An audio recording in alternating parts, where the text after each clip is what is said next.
یا بتوں کی پوجا کرنے والے ہیں یا دوسرے ہیں تو پھر ان پر اس کے اثرات بھی ہوتے ہیں، اس لیے ان کپڑوں کے پہننے سے بندے کا دل عبادت کی طرف نہیں لگتا۔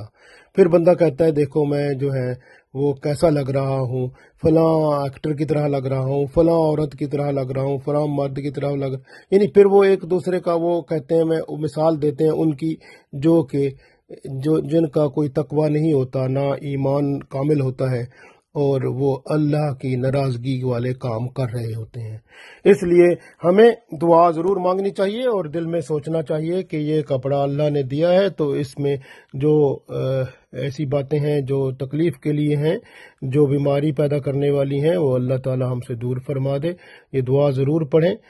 الحمدللہ الذی کسانی ھذا ورزقنیہ من غیر حول منی ولا قوت۔ سب تعریفیں اللہ کے لیے ہیں جس نے یہ کپڑا مجھے پہنایا اور مجھے نصیب کیا بغیر میری کوشش اور قوت کے، کہ میں تو اس کو حاصل کرنے والا نہیں تھا، لیکن یہ اللہ کی رحمت سے بنا۔ تو اس لیے کوشش کریں کپڑے وہ پہنیں جو ضرورت کے مطابق ہوں۔ ایسے کپڑے پتلے نہ پہنیں جس سے جسم نظر آتا ہو، کیونکہ نظر آنے والا جسم کی کیفیت جو ہے وہ ننگا ہونے کے مترادف ہے، اور اسلام میں اس کی اجازت نہیں ہے۔ کیونکہ آپ دیکھیں حضرت عائشہ رضی اللہ تعالی عنہا کی جو بہن تھیں، انہوں نے جو ہے اس کو اپنے بیٹے کو فرما دیا تھا کہ آپ ایسے کپڑے نہ لایا کرو جس سے وہ جسم کا حصہ کوئی زہر ہوتا ہے، یعنی پتلے کپڑے، وہ انہوں نے جلا دیے تھے۔ تو اس لیے آپ نے ہمیشہ وہ کپڑے پہننے ہیں جس سے جسم کی سکن جو اندر کا حصہ نظر نہ آئے، اور جسم کو ڈھانپنا ہوتا ہے۔ عورت کے لیے پورے جسم کا پردہ ہے، اور مرد کے لیے ناف سے لے کر گھٹنے تک یہ مکمل پردہ ہے، لیکن پورا جسم ڈھانپے تو یہ سنت ہے اور بہتر عمل ہے۔ اور کوشش کرے بندہ کہ ہمیشہ وہ کپڑا پہنے جو شریعت کے مطابق متقی، پرہیزگار اور اچھا لگے۔ اور آج کل جو ٹائٹ کپڑے پہنتے ہیں وہ دوسرے لوگوں کو ہی وہ فالو کرتے ہیں، ان کی پیروی کرتے ہیں۔ تو ٹائٹ کپڑے جو ہے وہ اسلام میں اجازت نہیں ہے، کیونکہ اس سے بندہ ننگا اور دوسرا ایک طرح کا معلوم ہوتا ہے۔ تو اس لیے وہ ٹائٹ کپڑے اسلام میں نہیں ہیں، کھلے کپڑے ہیں جس سے آپ کے جو ابھار ہیں جسم کے وہ زہر نہ ہوں، یعنی وہ دوسروں کو معلوم نہ ہوں، کیونکہ ابھار جسم کے دوسروں کو اٹریکٹ کرتے ہیں برائی کی طرف، اور اس کا مطلب یہ ہوتا ہے کہ آپ دوسرے کو دعوت دے رہے ہیں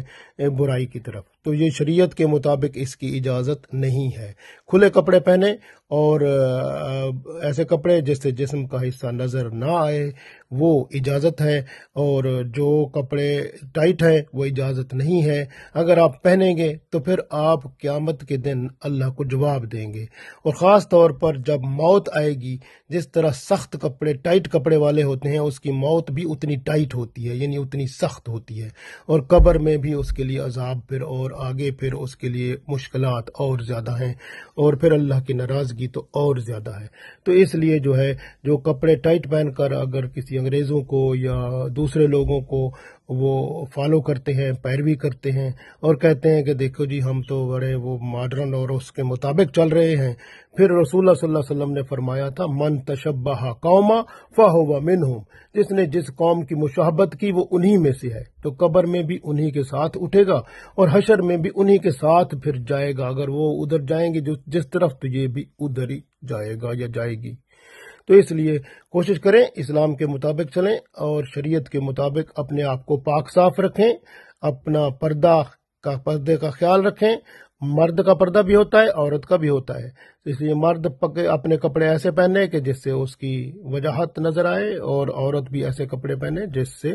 اس کی عزت اور ناموس اور پردہ اور زینت جو ہے وہ بہتر طریقے سے چھپ جائے، اور اللہ اور اس کے رسول صلی اللہ علیہ وسلم ہم پر راضی ہو جائیں۔ اللہ تعالی ہم سب کو توفیق دے، آمین۔